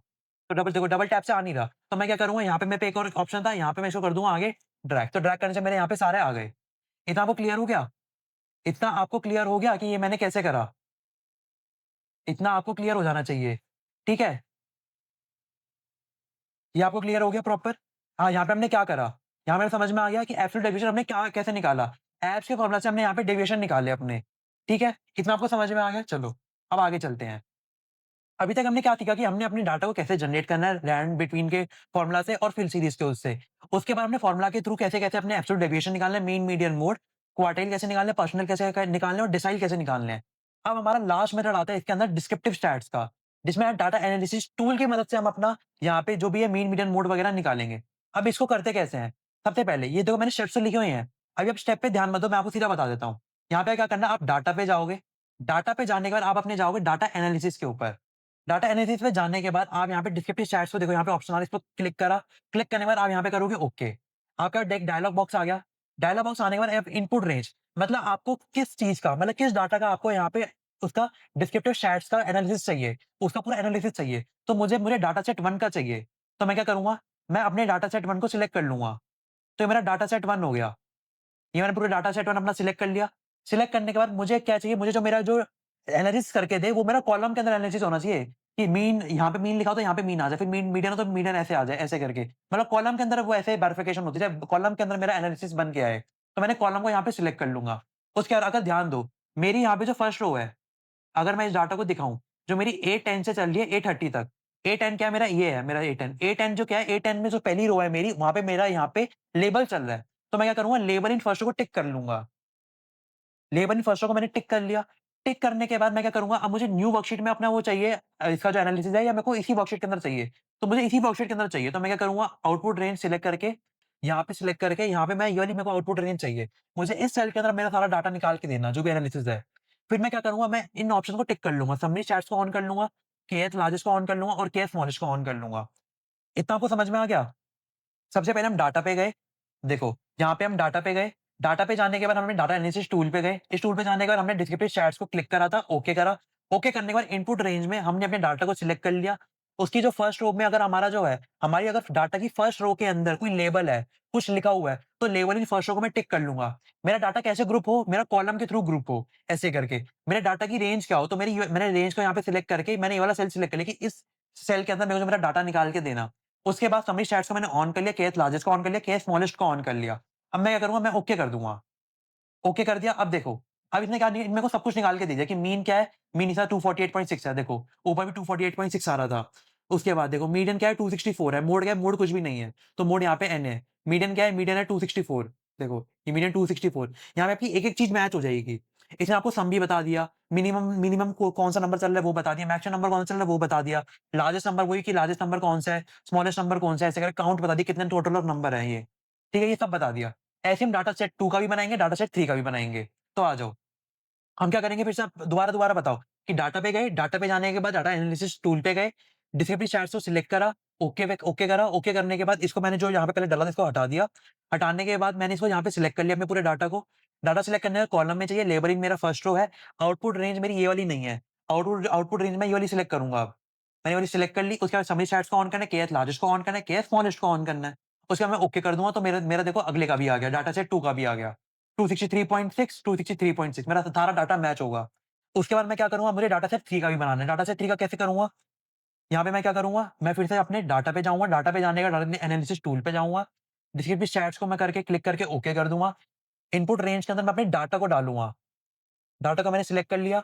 उसके बाद मेरा यहाँ पे जो है मैंने कॉलम क सिलेक्ट कर लिया। मेरे डाटा की पहली रो के अंदर चेंज ऑफ स्कोप मतलब यहाँ पे लेबल डाला हो तो लेबल मैंने क्लिक कर लिया। आउटपुट रेंज मेरी ये नहीं है, आउटपुट रेंज मेरी ये है। मैंने इसको सिलेक्ट कर लिया। सिलेक्ट करने के बाद समरी चैट्स को ऑन कर लिया, मैंने टिक कर लिया, केएस लार्जेस्ट को टिक कर लिया, केएस स्मॉलेस्ट को टिक कर लिया। अब मैं कर दूँगा ओके। तो मेरा देखो इसका भी यहाँ पे सारा एनालिसिस टूल की मदद से निकल के आ गया। Mean, median, mode. ऊपर हमने क्या करा था? ऊपर हमने मीन, मीडियन, मोड वगैरह फ़ॉर्मूलाज़ के थ्रू निकाले थे, फ़ॉर्मूला की मदद से निकाले थे। यहाँ पे हमने डाटा एनालिसिस टूल की मदद से निकाले। इतना आपको क्लियर हो गया? इतना आपको समझ में आ गया? ठीक है। अभी तक हमने फिर से मैं बता दूँ, फिर से हमने क्या देखा? हमने 2 डाटा क्रिएशन के मेथड्स देखे, डैन बिटवीन और फिल सीरीज़। फ़ॉर्मूला के थ्रू कैसे निकालना है मीन, मीडियन, मोड वगैरह वो देखा हमने। एब्सोल्यूट डेविएशन कैसे निकालना है वो देख लिया। डिस्क्रिप्टिव स्टैट्स मतलब डाटा एनालिसिस टूल की मदद से हमें कैसे अपने डाटा को एनालाइज़ करना है, कैसे निकालना है वो हमने देख लिया। अब आ जाओ आगे। आगे हमारे पास क्या आता है? आगे देखो, अगर आपको कोई डाटा नॉर्मल बोले कि आप फ़ॉर्मूला के थ्रू में मैक्स वैल्यू निकाल के दिखाओ। अब मैक्स वैल्यू क्या है? मैक्स वैल्यू वैसे तो आपकी यहाँ पे 7485 चल रही है डाटा सेट 3 के अंदर, डाटा सेट 2 के अंदर आपकी 514 चल रही है, डाटा सेट 1 के अंदर आपकी 499 चल रही है मैक्स वैल्यू। पर अगर आपको फ़ॉर्मूला से निकालना है तो फ़ॉर्मूला क्या होता है? फ़ॉर्मूला में क्या होता है? फ़ॉर्मूला आपका होता है मैक्स वैल्यू। मतलब मैक्स वैल्यू कैसे निकालेंगे? मैक्स और सिलेक्ट डाटा कर देंगे। कैसे करेंगे? मैं डाटा सेट 1 का निकाल के दिखाता हूँ आपको सिर्फ। इक्वल्स टू मैक्स, ब्रैकेट को करा ओपन, ब्रैकेट ओपन करने के बाद मैं अपने डाटा को सिलेक्ट करूँगा। डाटा को मैंने शिफ्ट कंट्रोल डाउन की सिलेक्ट कर लिया, ब्रैकेट को करा क्लोज़ और एंटर कर दिया। तो देखो 499 आ गया मेरा। ये तो फ़ॉर्मूला से निकाल लिया। और यहाँ पे मैंने क्या करा, यहाँ पे देखो, यहाँ पे मैंने डाटा एनालिसिस टूल की मदद से निकाला था। ये समझ में आ गया? ऐसे similar for minimum value. Minimum value भी मिनिमम के फ़ॉर्मूला से निकल जाएगी। अब रेंज क्या होता है? रेंज होता है हमारा maximum value minus minimum value. तो ये फ़ॉर्मूला आप पुट इन करोगे। ये सारा आप खुद करके देखोगे कैसे-कैसे निकलेगा। रेंज क्या होता है? Maximum maximum value minus minimum value. अगर यहाँ पे देखो, अगर मैं मिनिमम वैल्यू भी निकालूँ, तो मिनिमम वैल्यू क्या आएगी मेरी? मैंने मिनिमम वैल्यू यहाँ पे मिनिमम का फ़ॉर्मूला लगाया, डाटा को मैंने अपने यहाँ पे पूरे सिलेक्ट कर लिया, ब्रैकेट को करा क्लोज़ और एंटर कर दिया। तो 26 मेरी मिनिमम वैल्यू आ गई। अब रेंज कैसे निकालूँगा? Maximum value minus minimum value, तो इक्वल्स टू यहाँ पे मैं इस वाले सेल को सिलेक्ट कर लूँगा, माइनस कर दूँगा इस वाले सेल को। मतलब max max value minus minimum value, तो यहाँ पे मेरा रेंज आ जाएगी। ये मेरी रेंज है, 473 मेरी रेंज आ गई। और देखो यहाँ पे मेरी क्या रेंज चली है डाटा सेट 1 की 473। डाटा सेट 2, डाटा सेट 3 का आप खुद निकालोगे, आप खुद चेक करोगे कि आपने कैसे है। ये मैंने आपको फ़ॉर्मूला बता दी कि फ़ॉर्मूला की मदद से तो ये सारे फ़ॉर्मूला लगेंगे। अगर नॉर्मल निकाल लो डाटा एनालिसिस टूल की मदद से तो ऐसे निकलेंगे। इतना आपको क्लियर हो गया? अब चलो आगे चलते हैं। आगे हमारे पास क्या आता है? आगे हमारे पास आता है शैनन डेविएशन। शैनन डेविएशन अगर आपको सैंपल का निकालना है, तो उसके लिए आपके पास क्या फ़ॉर्मूला होता है? HTDEV.S, ये आपके पास फ़ॉर्मूला होता है। और अगर पॉपुलेशन का निकालना है तो HTDEV.P। सिर्फ S और P का फ़र्क है। तो आप कैसे निकालेंगे? इक्वल्स टू HTDEV.S, ब्रैकेट को करा ओपन, ब्रैकेट ओपन करने के बाद मैं अपने यहाँ पे डाटा सेट 1 का निकाल देता हूँ। तो 55 को सिलेक्ट कर लिया, shift control down key, bracket को करा क्लोज़ और मैंने कर दिया यहाँ पे एंटर। तो देखो मेरे यहाँ पे शैनन डेविएशन निकल के आ गया। मेरे यहाँ पे शैनन डेविएशन आ गया, ठीक है? अब क्या होता है, जो हमारा एनालिसिस टूल बताता है शैनन डेविएशन 170.1 और ये जो बता रहा है 175.1, इसमें क्या पता चलता है? जो हमारा एनालिसिस टूल होता है, जो शैनन डेविएशन बताता है, ये सैंपल का बताता है। ये जो हमारा एनालिसिस टूल होता है और जो वो शैनन डेविएशन बताता है एनालिसिस टूल हमारा, वो सैंपल का बताता है, ठीक है? सिमिलरली हम निकालेंगे पॉपुलेशन का, तो इक्वल्स टू STDEV.P, ब्रैकेट को करा मैंने यहाँ पे ओपन, उसके बाद मैं डाटा को मैं सिलेक्ट कर लूँगा। डाटा को मैंने सिलेक्ट कर लिया, shift control down key, bracket को करा मैंने क्लोज़, उसके बाद मैं कर दूँगा यहाँ पे एंटर। तो देखो मेरा यहाँ पे क्या है, शैनन डेविएशन और पॉपुलेशन क्या निकल के आया मेरा 165.8। इतना आपको समझ में आ गया? अब क्या आता है, आपसे पूछ सकते हैं कि कोएफिशिएंट ऑफ वेरिएशन निकाल के दिखाओ या उसका फॉर्मूला बताओ। कि जितने भी मैं आपको फॉर्मूले बता रहा हूँ, सारे वाइवा के लिए तो आपको लर्न करके जाने ही जाने हैं। आपको पता होना चाहिए ए टू जेड सारे फॉर्मूला कि वाइवा में आपसे कुछ भी पूछ सकते हैं, कोएफिशिएंट ऑफ वेरिएशन बताओ, इंटरक्वार्टाइल रेंज क्या होती है वो बताओ। अब कोएफिशिएंट ऑफ वेरिएशन क्या होता है? Standard deviation divided by mean into 100। तो इसको ऐसे जैसे मैंने लिखा हुआ है इसको वैसे ही लगाना। तो मैं क्या करूँगा, इक्वल्स टू ब्रैकेट लगाया, ब्रैकेट में मैं स्टैंडर्ड डेविएशन का सैंपल ले लेता हूँ। इसको मैं किससे डिवाइड करूँगा? मीन से। मीन मेरा ये रहा डाटा सेट 1 का, मीन से डिवाइड करा, ब्रैकेट को करा क्लोज इनटू 100, 100 मैंने कर दिया, इसको कर दूँगा मैं एंटर। तो मेरा यहाँ पे कोएफिशिएंट ऑफ वेरिएशन आ गया। कोएफिशिएंट ऑफ वेरिएशन आ गया मेरा यहाँ पे 68.44। अब आते हैं इंटरक्वार्टाइल रेंज। इंटरक्वार्टाइल रेंज क्या होती है? Q3 minus Q1। Q3 minus Q1 इसको कैसे निकालूंगा? इक्वल्स टू Q3 मेरा ये रहा, माइनस करूंगा इसमें से Q1, एंटर कर दूंगा तो ये मेरी इंटरक्वार्टाइल रेंज आ जाएगी। अब निकालना है मेरे को यहाँ पे वेरिएंस। अब वेरिएंस सैंपल का निकालना है तो फॉर्मूला क्या होता है? VAR.S। और अगर पॉपुलेशन का निकालना है तो फॉर्मूला क्या होता है? VAR.P। तो ये हमारे दोनों वेरिएंस के वो होते हैं। तो इसको कैसे निकालेंगे? Equals to VAR.S bracket open, उसके बाद मैं डाटा को सिलेक्ट कर लेता हूँ। डाटा मैंने सिलेक्ट कर लिया, ब्रैकेट को क्लोज करा, एंटर कर दिया, तो मेरा यहाँ पे वेरिएंस निकल के आ गया। ठीक है, अब ये देखो वेरिएंस क्या है? 28952.1। अब यहाँ पे देखो, यहाँ पे क्या है मेरा वेरिएंस? 28952.1 बिल्कुल मैच हो गया, मतलब आप सही निकाल रहे हो बिल्कुल। ठीक है, उसके बाद आप पॉपुलेशन कैसे निकालेंगे? इक्वल्स टू VAR.P ब्रैकेट को करा ओपन, उसके बाद मैं अपने डाटा को सिलेक्ट कर लूंगा, ब्रैकेट को क्लोज, एंटर। तो मेरे यहाँ पे पॉपुलेशन का यहाँ पे वेरिएंस निकल के आ गया। इतना आपको क्लियर हो गया? अब आ जाते हैं आगे। अब ये देखो, अब 2 बातें ऐसी चीज़ पूछ सकते हैं आपसे वो वाइवा के अंदर कि मीन किस-किस से इफेक्ट होता है?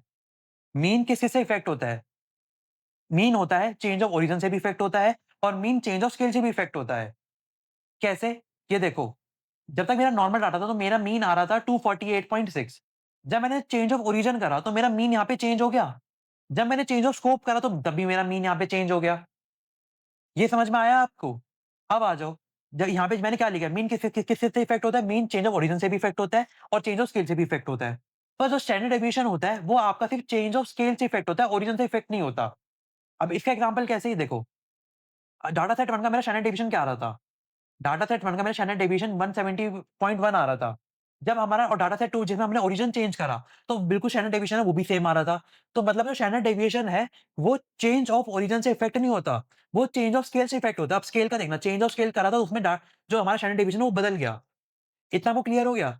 जो हमारा मीन होता है वो दोनों से इफेक्ट होता है और पर जो हमारा स्टैंडर्ड डेविएशन होता है वो सिर्फ चेंज ऑफ स्केल से इफेक्ट होता है, चेंज ऑफ ओरिजिन से इफेक्ट नहीं होता। तो ये आपसे वाइवा में पूछ सकते हैं। इतना आपको क्लियर हो गया? अब आ जाओ, अगर आपने यहाँ पे मैंने ध्यान दिया हो, अगर मैं यहाँ पे लिखूँ क्वार्टाइल, तो यहाँ पे 3 फॉर्मूला आ रहे हैं, quartile.exe, quartile.inc और क्वार्टाइल। तो इन तीनों फॉर्मूला का मतलब क्या है? इन तीनों के बारे में मैंने यहाँ पे लिख रखा है। अगर जब भी आप quartile.inc या percentile.inc सेम वर्क करता है एज़ कंपेयर्ड टू क्वार्टाइल और परसेंटाइल फॉर्मूला। अगर आप quartile.inc का फॉर्मूला लगा रहे हो या क्वार्टाइल लगा रहे हो फॉर्मूला, तो दोनों फॉर्मूले का आंसर सेम आएगा, दोनों फॉर्मूले सेम वर्क करेंगे। अगर percentile.inc मतलब इंक्लूसिव, inc का मतलब होता है इंक्लूसिव, percentile.inc और परसेंटाइल का फॉर्मूला लगाओगे तो दोनों सेम वर्क करेंगे, दोनों का आंसर सेम आएगा। अगर मैं यहाँ पे परसेंटाइल की जगह percentile.inc का फॉर्मूला लगा देता तो भी आंसर सेम आता। अगर मैं यहाँ पे क्वार्टाइल की जगह quartile.inc का फॉर्मूला लगा देता तभी मेरा आंसर सेम आता। पर EXE मतलब एक्सक्लूड के अंदर अलग चीज होती है। Quartile EXE and quartile percentile EXE data की लोएस्ट एंड हाईएस्ट वैल्यूज को एक्सक्लूड कर देता है। फॉर एग्जांपल, इफ एक स्टूडेंट ने टेस्ट में बहुत ज्यादा मार्क्स स्कोर किए एंड एक स्टूडेंट ने बहुत ज्यादा कम, तो उनके टेस्ट के मार्क्स बाकी स्टूडेंट के टेस्ट के मार्क्स को अफेक्ट करेंगे। इसलिए हम इनके एक्सट्रीम मार्क्स एक्सक्लूड करेंगे इस फॉर्मूला के थ्रू। इसका मतलब क्या हुआ? क्लास में 20 बच्चे थे, एक बच्चे के तो 100 नंबर आए, एक बच्चे के 0 नंबर आए और बाकी जितने भी 18 बच्चे बच गए, उनके कितने नंबर आए? उनके 50, 60, 70 ऐसे नंबर आए। तो क्या हुआ? एक बच्चे के तो बहुत ही ज़्यादा नंबर आ गए, एक बच्चे के बहुत ही कम नंबर आ गए। तो इन दोनों वैल्यू से क्या हुआ कि जो मेरे बीच के जो नंबर होंगे ना, जो मेरे बीच के जब मैं क्वार्टाइल निकालूँगा तो मेरे उन क्वार्टाइल की आंसर को अफेक्ट करता, मेरे डाटा को अफेक्ट करता। तो क्वार्टाइल EXE और पर्सनल EXE के फॉर्मूले से क्या हुआ कि मैंने 2 एक्सट्रीम वैल्यूज़ को एक्सक्लूड कर दिया कि भाई तू एक्सट्रीम वैल्यूज़ को काउंट मत करियो, एक्सट्रीम वैल्यूज़ को हटा दियो, तू बीच की वैल्यूज़ लियो। तो क्वार्टाइल EXE उस केस में लगते हैं, क्वार्टर या परसेंटाइल EXE उस केस में लगते हैं। अगर मेरे को अगर मेरे को अपने डाटा के अंदर जो सबसे हाईएस्ट वैल्यू, सबसे लोएस्ट वैल्यू है, उनको एक्सक्लूड करना होता और बीच का जो बचा होता उसका क्वार्टाइल निकालना होता, उसके Q1, Q2, Q3 निकालने होते, तो मैं quartile.exe का फॉर्मूला लगाता। अब सिमिलरली फॉर परसेंटाइल के केस में और सिमिलरली फॉर डेसाइल के केस में, क्योंकि डेसाइल में भी तो परसेंटाइल के फॉर्मूला लगता है। डेसाइल में भी तो परसेंटाइल वाला ही फॉर्मूला लगता है। सब परसेंटाइल के केस में भी सेम ही है। अब मुझे परसेंटाइल निकालनी है। परसेंटाइल में क्या होगा? परसेंटाइल के अंदर की अगर मुझे परसेंटाइल जो मेरा डाटा है इसकी मुझे हाईएस्ट वैल्यू मतलब एक्सट्रीम वैल्यूज़ सबसे एक्सट्रीम वैल्यूज़ कौन-सी? एक तो बिल्कुल हाईएस्ट वैल्यू और एक बिल्कुल लोएस्ट वैल्यू को मुझे एक्सक्लूड करना है। मुझे हाईएस्ट वैल्यू, लोएस्ट वैल्यू को एक्सक्लूड करना है और जो वैल्यूज़ बची मुझे उसका परसेंटाइल निकालना है, तो वो परसेंटाइल.exe के फॉर्मूले से निकल जाएगा। इतना आपको क्लियर हो गया? और यही था आपकी पूरी डिस्क्रिप्टिव स्टैट्स के यूनिट्स के अंदर। इसके अगले लेक्चर के अंदर हम स्क्यूनेस मोमेंट और कर्टोसिस देखेंगे। इतना आपको यहाँ तक आप करके रखना। इस लेक्चर के अंदर मैंने क्या करा, मैं दोबारा से आपको एक बार रिकैप दे देता हूँ कि हमने क्या करा। हमने ये करा, हमने हमने डाटा क्रिएशन के 2 मेथड देखे, एक तो रैंड बिटवीन और एक फिल सीरीज़ का। उसके बाद हमने यहाँ पे हम अपने जो मीन मीडियन मोड होता है उसको हम 2 तरीके से निकाल सकते हैं। एक तो अपने फ़ॉर्मूलाज़ के थ्रू और एक अपने डिस्क्रिप्टिव स्टैट्स मतलब डाटा एनालिसिस की टूल की मदद से। डिस्क्रिप्टिव स्टैट मतलब डाटा एनालिसिस की टूल की मदद से हम निकाल सकते हैं। 2 मेथड कौन से? एक तो फ़ॉर्मूलाज़ के थ्रू और एक थ्रू हम अपना डाटा एनालिसिस टूल की मदद से निकाल सकते हैं। दूसरा ये, अब क्या होता है कभी-कभार आपसे एब्सोल्यूट डेविएशन पूछेगा, तो एब्सोल्यूट डेविएशन क्या होती है? मतलब ये एबीएस का फॉर्मूला लगाएँगे, ब्रैकेट में नंबर माइनस मीन करेंगे। मीन को हम यहाँ पे क्या करेंगे? मीन को हम यहाँ पे फिक्स कर देंगे। मीन को हम यहाँ पे क्या करेंगे? फिक्स कर देंगे। मतलब मेरे नंबर मीन से कितना दूर है इन पॉजिटिव टर्म्स। मेरा नंबर मीन से कितना दूर है इन पॉजिटिव टर्म्स मतलब सारे आंसर प्लस में आएँगे। इतना आपको क्लियर हो गया? उसके बाद मैंने आपको यहाँ पे कुछ छोटी-छोटी बातें बताई कि मैक्स वैल्यू कैसे निकालते हैं फॉर्मूला के थ्रू, मिनिमम वैल्यू कैसे निकालते हैं, रेंज कैसे निकालते हैं, स्टैंडर्ड डेविएशन सैंपल का कैसे निकालते हैं, पॉपुलेशन का कैसे निकालते हैं, कोएफिशिएंट ऑफ वेरिएशन कैसे निकालते हैं। ये सारे फॉर्मूले आपको लर्न होने चाहिए, सारे फॉर्मूले ए टू ज़ेड। इंटरक्वार्टाइल रेंज कैसे निकालते हैं, वेरिएंस कैसे निकालते हैं, सैंपल का वेरिएंस कैसे निकालते हैं पॉपुलेशन का, परसेंटाइल इंक, क्वार्टाइल, परसेंटाइल और क्वार्टाइल ईएक्ससी और परसेंटाइल ईएक्ससी में क्या फ़र्क होता है, तीनों मैंने आपको बता दिया। मीन किस-किस से इफेक्ट होता है, चेंज ऑफ ओरिजिन से इफेक्ट होता है, चेंज ऑफ स्केल से इफेक्ट होता है। एसडी किससे इफेक्ट होता है, एसडी चेंज ऑफ स्केल से इफेक्ट होता है, सिर्फ ओरिजिन से इफेक्ट ही नहीं होता। ये आपको समझ में आ गया? इस लेक्चर के अंदर हम अपना स्क्यूनेस, मोमेंट्स, कर्टोसिस इन सबको निकालेंगे कि इन सबको कैसे निकालते हैं, इनको इनको सीखेंगे। ठीक है? अब क्या है, अब मेरे पास एक डाटा दे रखा है, ये देखो, मेरे पास एक सेल्स का डाटा दे रखा है। ये मेरे पास डाटा दे रखा है। अब मुझे क्या निकालना है, मुझे इसका स्क्यूनेस निकालना है, मुझे इसका कर्टोसिस निकालना है एंड इसकी मूवमेंट्स निकालनी है। मोमेंट 1, मोमेंट 2, मोमेंट 3, मोमेंट 4 हमारी 4 तरह की मूवमेंट्स होती है, 1, 2, 3, 4 ऐसे करके, तो हमें चारों की कैलकुलेट करनी है। उसके बाद हमें क्या करना है, हमें डाटा एनालिसिस टूल की मदद से स्क्यूनेस और कर्टोसिस निकालना है एंड देन हमें अपना यहाँ पे हम सीखेंगे कि स्क्यूनेस क्या होता है, कर्टोसिस क्या होता है। तो चलो करते हैं अभी इस क्वेश्चन को। अब क्या है, अब ये देखो, मोमेंट्स के यहाँ पे मैंने फॉर्मूलाज़ लिखे हुए हैं। ये आपको पहले से लर्न होने चाहिए कि फॉर्मूलाज़ क्या होते हैं मोमेंट्स के। स्क्यूनेस निकालने का फॉर्मूला क्या होता है, कर्टोसिस निकालने का फॉर्मूला क्या होता है। अब ये देखो, मैंने मोमेंट्स के फॉर्मूले में क्या लिखा हुआ है, sigma small x divide by n. अब क्या है, अब मुझे पता चलता है कि देखो ये जो मेरे पास है, ये मेरा कैपिटल एक्स से डिनोट होता है। और स्मॉल एक्स कैसे निकलेगा? स्मॉल एक्स कैसे निकलेगा? स्मॉल एक्स निकलेगा आपका कैपिटल एक्स में से मीन माइनस करेंगे। तो देखो, अगर मुझे मूवमेंट निकालनी है तो मुझे ये वाला फ़ॉर्मूला लगाना पड़ेगा। इस फ़ॉर्मूले में मेरे को किस चीज़ की नीड है? मुझे स्मॉल एक्स की नीड है। स्मॉल एक्स कैसे निकलेगा? स्मॉल एक्स निकलेगा हमारा एक्स माइनस मीन से। एक्स माइनस मीन से हमारा स्मॉल एक्स निकलेगा एंड मीन कैसे, अब सबसे पहले इससे हमें क्या पता चलता है कि हमें मीन कैलकुलेट करना है। अगर हमने मीन कैलकुलेट कर लिया, देन हम अपना स्मॉल एक्स कैलकुलेट करेंगे। अगर हमारा स्मॉल एक्स कैलकुलेट हो गया, देन हम अपने मूवमेंट्स को कैलकुलेट कर सकते हैं। इतना आपको क्लियर हो गया कि सबसे पहले हम मीन निकालेंगे। मीन के जब हम निकाल लेंगे, उसके बाद हम अपना स्मॉल एक्स निकालेंगे। जब स्मॉल एक्स निकल के आ जाएगा, देन उसको हम यहाँ पे मोमेंट्स के फॉर्मूलाज़ में पुट करेंगे एंड हम अपने मोमेंट्स को कैलकुलेट कर सकते हैं। इतना आपको क्लियर हो गया? चलो, अब सबसे पहले अपना मीन को कैलकुलेट करते हैं। मीन का फॉर्मूला हमने क्या सीखा था? मीन का फॉर्मूला होता है एवरेज। तो हम क्या यहाँ पे क्या लिखेंगे? Equals to average bracket open करा, हमने अपने यहाँ पे डाटा को सिलेक्ट कर लिया। ये देखो, मैंने अपने पूरे डाटा को सिलेक्ट कर लिया, ब्रैकेट को करा क्लोज़, देन इसको कर दिया एंटर। तो देखो, मेरा यहाँ पे मीन निकल के आ गया। मीन मेरा आ गया। अब मुझे क्या कैलकुलेट करना है? मुझे अपना कैलकुलेट करना है स्मॉल एक्स। स्मॉल एक्स क्या होता है? स्मॉल एक्स होता है आपका एक्स माइनस मीन। तो मैं क्या करूँगा? इक्वल्स टू यहाँ पे मैं क्या करूँगा? इस नंबर को सिलेक्ट कर लिया, इस सेल को सिलेक्ट कर लिया, इस नंबर को सिलेक्ट कर लिया। देन मैं इनमें से मैं क्या माइनस करूँगा? माइनस करूँगा इसमें से मीन को। ये मैंने मीन को माइनस कर दिया। अब जो मेरा मीन होगा, उसको मैं क्या करूँगा, उसको मैं फ़ंक्शन F4 से फिक्स कर लूँगा। फ़ंक्शन F4 से फिक्स कर लिया, अब मैं कर दूँगा इसको एंटर। एंटर करने के बाद मेरा यहाँ पे स्मॉल एक्स आ गया। अब ये देखो, मैंने यहाँ पे इसको फिक्स क्यों करा? अब पहले में क्या करना, पहले पहले में मुझे 465 माइनस 253 करना था। अगले वाले में मुझे क्या करना है, 71 माइनस 253 करना है। इससे क्या मतलब हुआ कि जो मेरा मीन है वो मेरे जब अब मैं अपने डाटा को आगे कैलकुलेट करूँगा, तो मेरा जो मीन है वो फिक्स रहेगा, वो चेंज नहीं होगा। जो चेंज भी नंबर्स होंगे। पहले 465 होगा, देन 71 होगा, देन 2 होगा, देन 203 होगा, देन 93 होगा, ऐसे-ऐसे। पर जो मेरा मीन है वो मेरा फिक्स रहेगा। तो इसलिए मैंने यहाँ पे F4 क्लिक करके यहाँ पे डॉलर के साइन आ गए और डॉलर लगा के मैंने अपने मीन को फिक्स कर लिया। इतना आपको क्लियर होगा कि मैंने यहाँ पे मीन को क्यों फिक्स करा। मीन क्योंकि सब में सेम रहेगा। इन सारे सेल्स में जब मैं निकालूँगा तो मीन यहाँ पे फिक्स रहेगा, इसलिए मैंने यहाँ पे मीन को कैलकुलेट कर लिया। मीन को यहाँ पे कैलकुलेट करने के बाद मैंने फिक्स कर दिया। इतना आपको क्लियर हो गया? अब हम आगे चलते हैं। आगे में क्या है, अब हम इसको ड्रैग कर देंगे। इसको ड्रैग करने से क्या होगा, हमारी यहाँ पे ये सारी वैल्यूज़ आ जाएगी। ये सारी वैल्यूज़ आ गई, ठीक है। अब हम यहाँ पे क्या कैलकुलेट करेंगे? हम यहाँ पे कैलकुलेट करेंगे स्मॉल x की पावर 2। स्मॉल एक्स की पावर 2 कैसे कैलकुलेट करेंगे? इक्वल्स टू, हमने एक्स को सिलेक्ट करा, एक्स को सिलेक्ट करने के बाद हम क्या करेंगे, शिफ्ट प्लस 6 पे क्लिक करेंगे। जब भी हम शिफ्ट प्लस 6 पे क्लिक करेंगे, देन हमारे कैप वाला साइन आ जाएगा। आपके कीबोर्ड पे बना भी होगा, तो आपको कैप वाला साइन आ गया, देन हम यहाँ पे लिख देंगे 2। तो इस कैप का मतलब क्या होता है? कैप डिनोट करता है पावर को, कि आपको कौन सी पावर यहाँ पे लगानी है, कौन सी पावर के साथ आपको इसके अंदर मल्टीप्लाई करना है।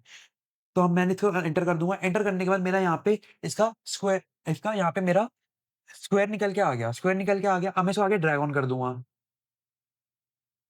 ड्रैग ऑन करने से मेरा ये देखो यहाँ पे मेरे सारे यहाँ पे आंसर्स आ गए। अब उसके बाद क्या निकालना है, अब मुझे उसकी पावर 3 निकालनी है। मुझे क्यूब निकालना है, तो क्यूब निकालने के बिल्कुल सेम करेंगे। यहाँ पे इक्वल्स टू ये वाला सिलेक्ट करा, सिलेक्ट करने के बाद शिफ्ट प्लस 6 को क्लिक करा, मतलब कैप का साइन आ गया। यहाँ पे मैं करूँगा 3, देन कर दूँगा इसको एंटर। एंटर करने के बाद मेरे यहाँ पे क्यूब निकल के आ गया। अब इसको आगे ड्रैग कर दूँगा, ड्रैग करने से मेरे यहाँ पे सारी वैल्यूज़ आ जाएगी।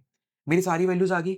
अब मैं निकालूँगा पावर 4, तो बिल्कुल सेम इक्वल्स टू एक्स को मैंने यहाँ पे सिलेक्ट करा, देन यहाँ पे मैंने कैप का साइन लगाया। कैप का साइन लगाने मैं यहाँ पे लिख दूँगा 4, देन इसको कर दूँगा एंटर। तो मेरा यहाँ पे पावर 4 भी आ गई स्मॉल एक्स की। देन मैं इसको आगे ड्रैग कर दूँगा, तो मेरे यहाँ पे सारी वैल्यूज़ आ जाएगी।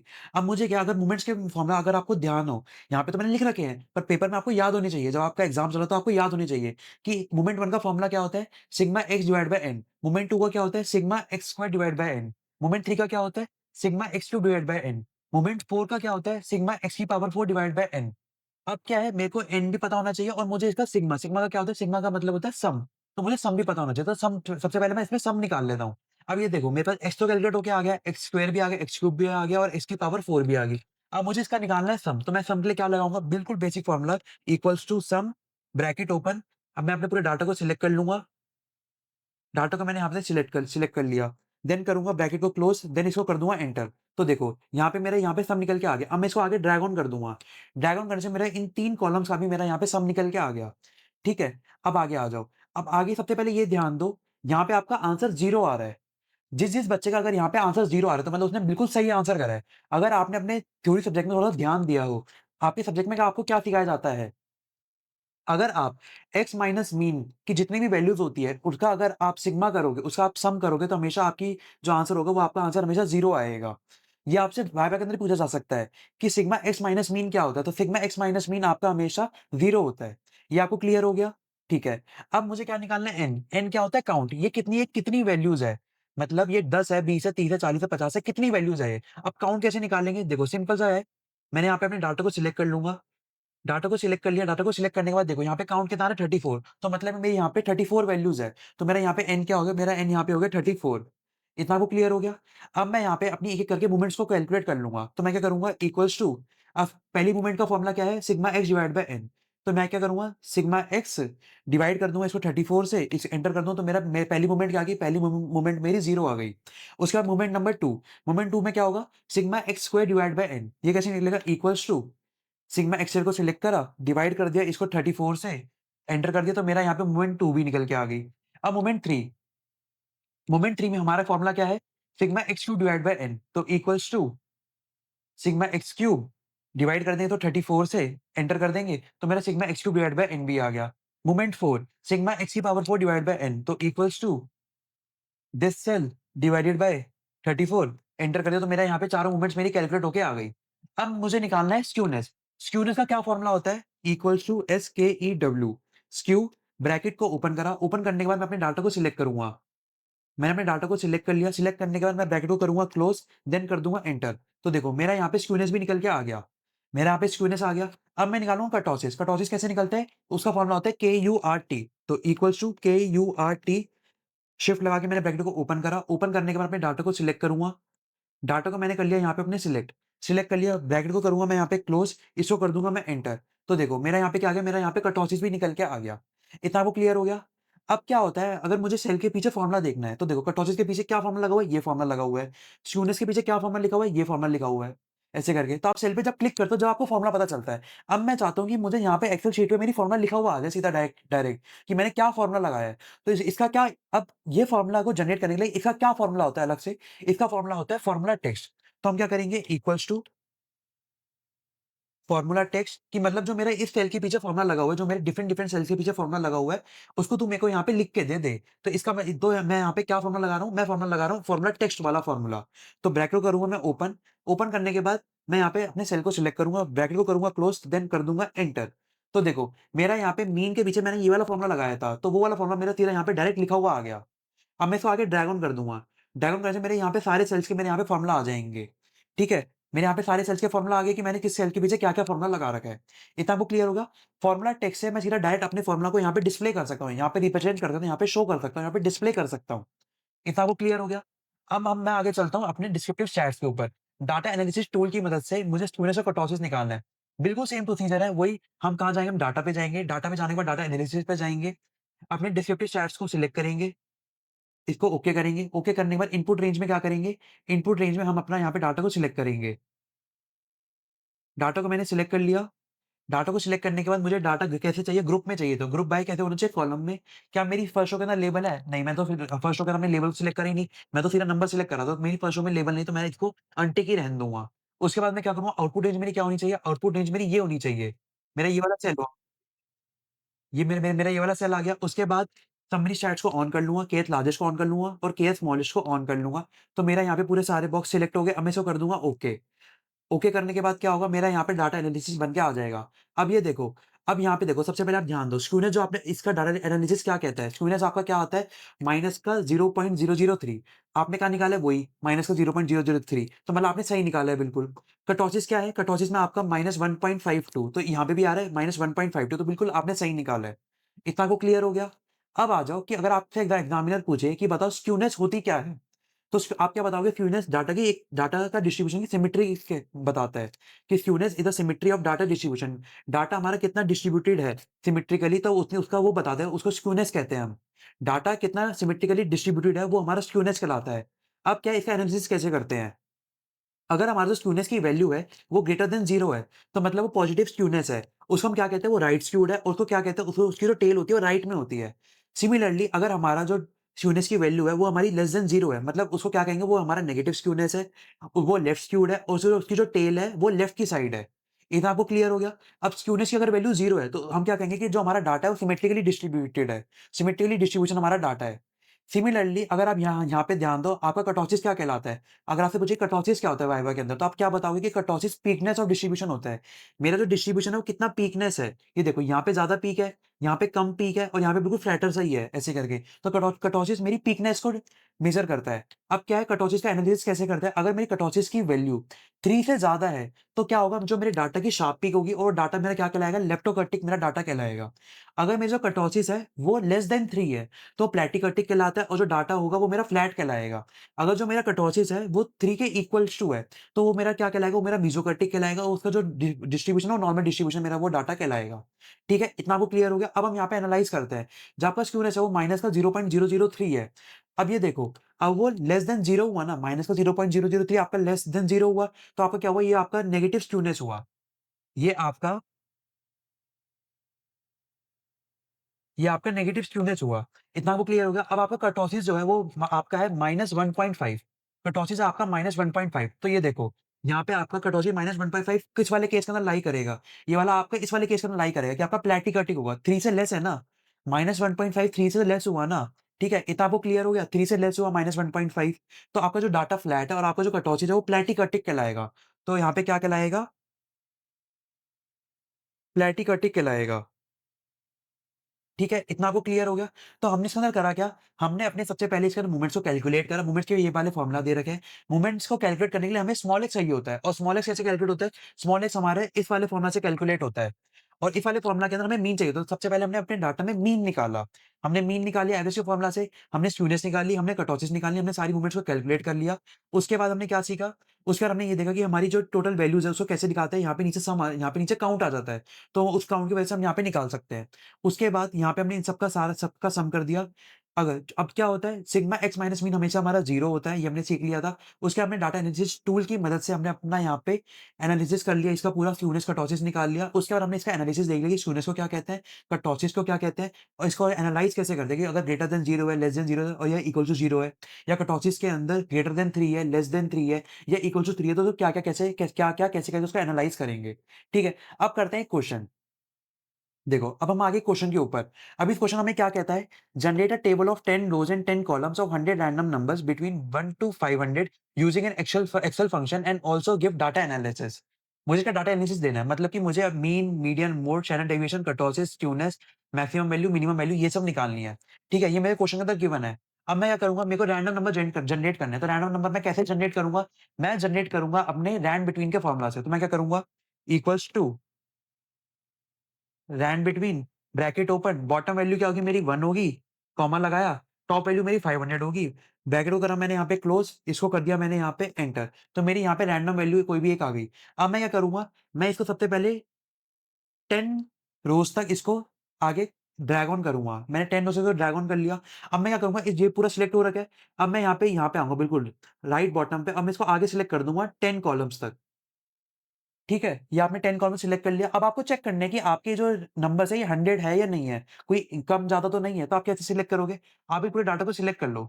अब यहाँ पे नीचे काउंट देखो, आपका काउंट 100 आ रहा है, तो मतलब आपने सही नंबर्स यहाँ पे टोटल लिए हैं। टोटल आपको 100 नंबर्स लेने थे और आपने 100 नंबर्स यहाँ पे अपने आप को जनरेट करे हैं। इतना आपको क्लियर हो गया? मैंने कैसे करा? अब सबसे पहले जब भी हम रैंडम नंबर्स में रैंड बिटवीन के फॉर्मूला से रैंडम नंबर जनरेट करते हैं, तो हमें क्या करना होता है, अभी मैं यहाँ पे कोई भी फॉर्मूला लगाऊँगा तो वो वैल्यू चेंज हो जाएगी। तो अब उसको क्या करेंगे, सबसे पहले डाटा को सिलेक्ट करेंगे, शिफ्ट कंट्रोल राइट की, देन डाउन की, मेरा डाटा सिलेक्ट हो गया।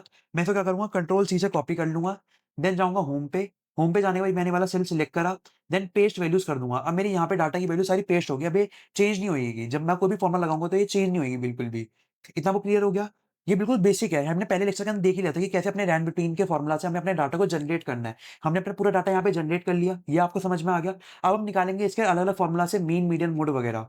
तो सबसे पहले मीन क्या होता है? मीन का हमारा फॉर्मूला क्या होता है? एवरेज। तो एवीई एवरेज हमने फॉर्मूला लगा लिया, उसके बाद ब्रैकेट को करा ओपन, अपने पूरे डाटा को सिलेक्ट कर लिया। डाटा को सिलेक्ट कैसे करा? एक सेल पे क्लिक करा, शिफ्ट कंट्रोल राइट की, देन डाउन की, मेरा पूरा डाटा सिलेक्ट हो गया।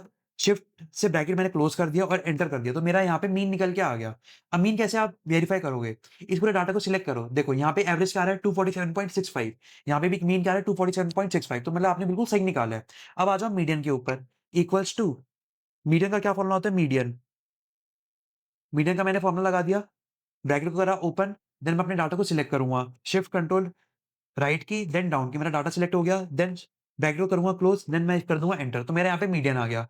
मोड कैसे निकालूँगा? मोड का क्या फॉर्मूला बताया था? मोड, तो MODE ब्रैकेट ओपन, देन अपने डाटा को यहाँ पे सिलेक्ट करा, शिफ्ट कंट्रोल राइट की, देन डाउन की, देन ब्रैकेट को मैंने करा क्लोज़, देन इसको कर दिया एंटर, तो मोड यहाँ पे मेरा 181 आ गया। अब निकालूँगा स्टैंडर्ड डेविएशन।